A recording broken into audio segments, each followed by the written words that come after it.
Hello everyone, welcome back to my channel. You already know what my name is. I'm Sep, and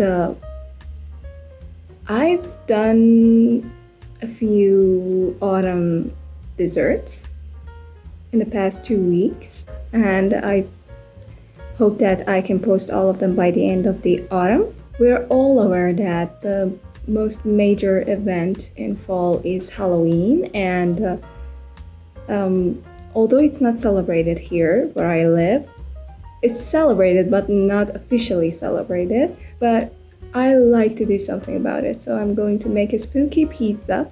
And tomorrow, on the day of Halloween, I'm going to try to make some spooky cookies, I hope. If I have the time, the willpower and everything. My hair looks spooky too. That's for another video that I made. I actually did something prior to Halloween, which was rebuilding like a costume from a movie. And this hair and everything is because of that. I wanted to cosplay that character. So without further ado, let's start by making the pizza dough. For each tray, let me show you the size of the tray. For each tray like this, you are going to need about 500 grams of flour. And we are going to make 2 trays, 2 pizzas twice. So I'm gonna need 1,000 grams or 1 kilogram of flour, but I'm going to use 900 grams. This is out of experience. It's gonna be too thick if I double 500 grams. This is white flour, like the base flour for pastries and everything.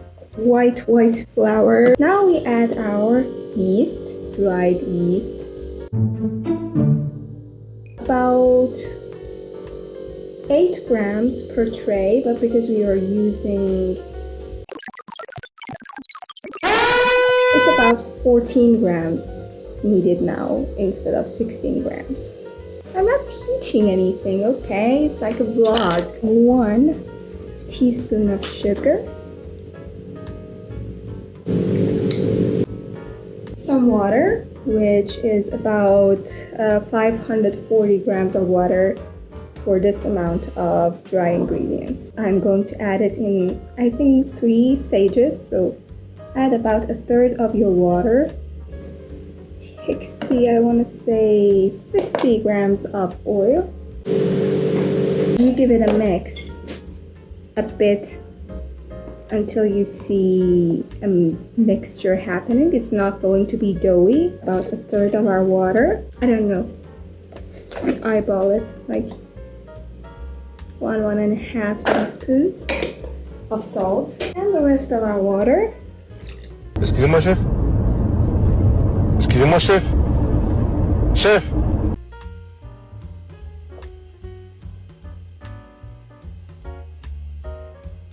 So many leftover flours that I have to get.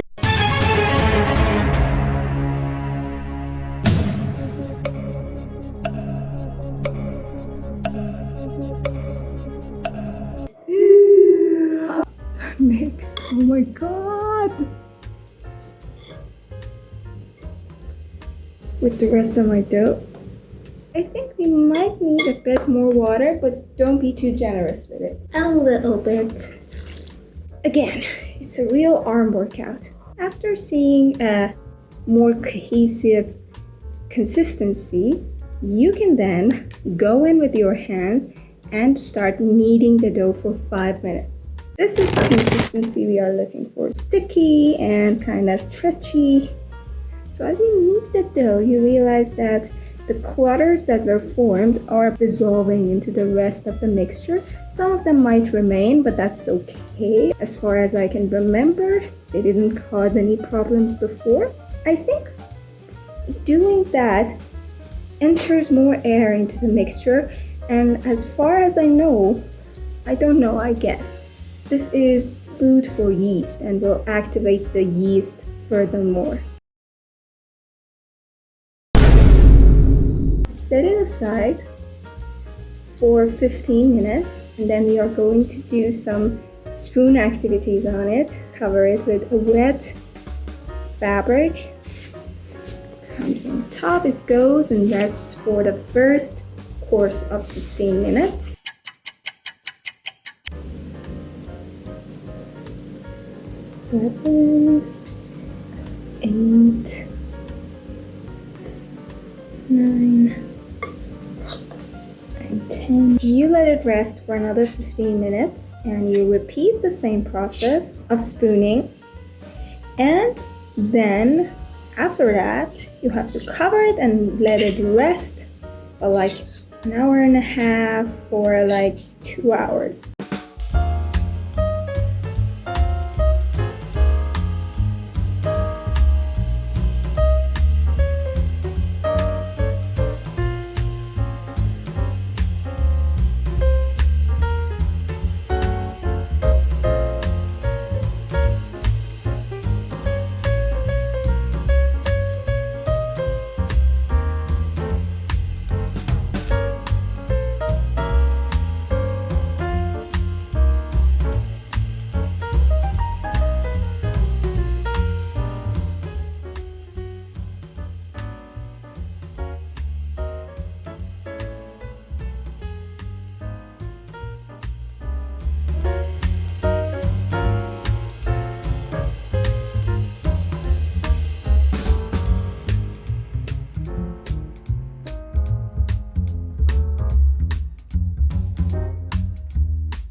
The next day. So I'm back. My outfit has changed. Yesterday I attempted for making a spooky pizza by making the mushrooms spooky. The outcome wasn't spooky. They were cute. That was a failure. And yeah, so anywho, today we are here. I think I said I'm going to make some spooky cookies.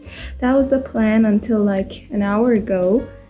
That I realized that we have some milk actually in the fridge that is about to be expired tomorrow. And we didn't have milk at home and I didn't want to go buy it. So I said, why not making a spooky cake?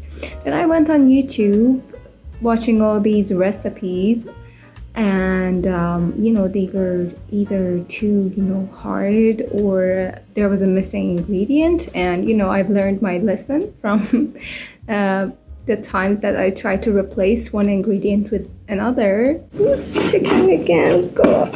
I saw this brownie on YouTube actually, that there was the brownie and then a layer of chocolate, of a brown chocolate, dark chocolate on top, and then with white chocolate they made some ghosts, little ghosts on it.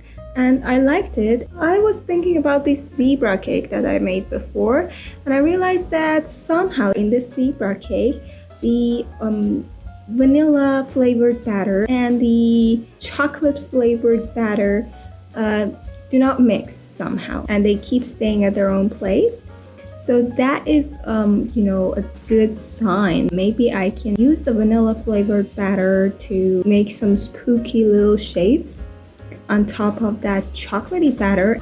I prepared most of my ingredients, but not my flour. We need about 300 grams of flour, 2 tablespoons of baking powder.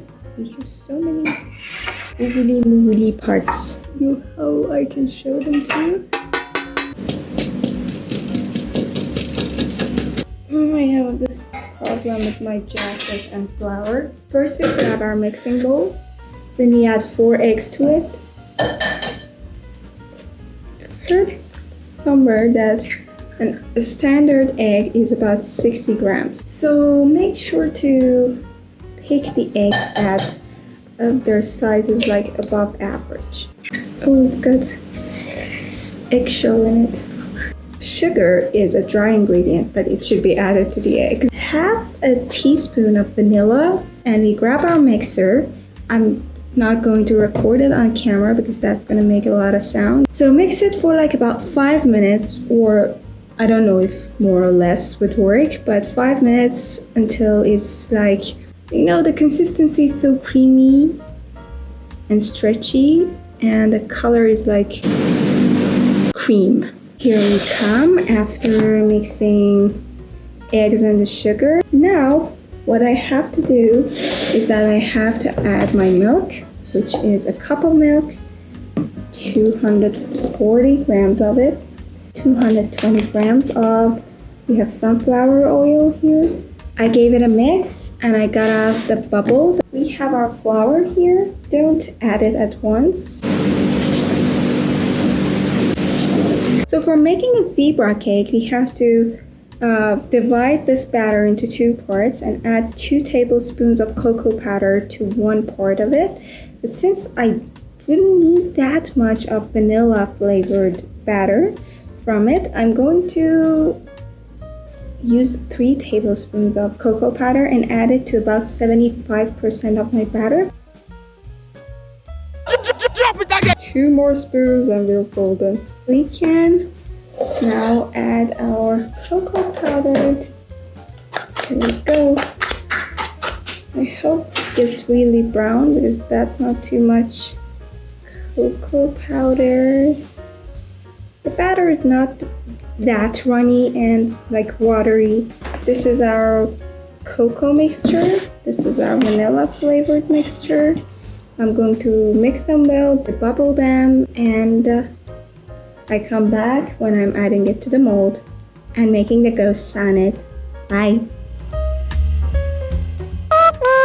I made one little ghost here to see if I can really execute it or not. It's hard to do it with a spoon, but that's the only option I'm left with. I'm going to do this one upside down. Make the circle for the head. And after you're done with the head, you can do the tail, which is a bit tricky. This one's a bit bigger. They look like something else, but that's okay. Now you grab your little spoon and get some of the chocolatey batter. Add the eyes. This one's eyes are so big.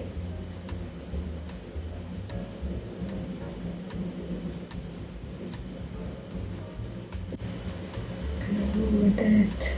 Okay, good. Okay, now I messed it up. But it looks cool though. It's a messy ghost. First one that I didn't do on camera was the best, and this is a proof that, you know, camera makes me anxious. I want to do like a circle here, like it's a head. But you can't see the eyes. Here is my spooky cake. There are many, you know, mistakes in it, but it looks spooky and the ghosts are clear now. This one's head is flat because of this one that I added in the end. This is a the biggest ghost. It's shy, so it didn't come into the frame. I added some tails. This one is also shy, but its eye got messed up, and my best work, the first one that I did, got messed up because some batter dripped here. And these are cocoa powder, by the way. Okay, so I wanted to give you a tip before doing the next one, and is that if you're going to spend that much time on this cake, this is the chocolate batter, okay? So if you're going to spend that much time designing the cake, so please preheat your oven later, not at the beginning of mixing everything together, maybe when you start designing your cakes, okay? Or else your oven will, you know, heat nothing for 2 hours. Okay, this one is done. I'm going to do the classic zebra, or it looks like a spider web kind of thing, cake too. What I've done once to put the note to look peanut box, I would create 2 spooky cakes. This is a real spooky cake. I'm going to put them in the oven. Fingers crossed for this cake to turn out good. They've been in the oven for 30 minutes and I tested them with the stick and they're fine. I don't know, it's a bit suspicious, but they're fine. I didn't use the grill on them because I didn't want the white parts to be golden, and I really wanted to see the color difference. You can see them cooked well. I don't know if they're cooked well or not, but you can see them very well, that the shape is pretty much the same. And this one rised much more than the other one because I think it was thicker. But this one, the spider web one, was really thin and it didn't raise that much. It's flat, as you can see. It's pretty hot. I didn't expect such a sticky batter to become so fluffy and so lightweighted. Lightweighted? I don't know. This is the texture and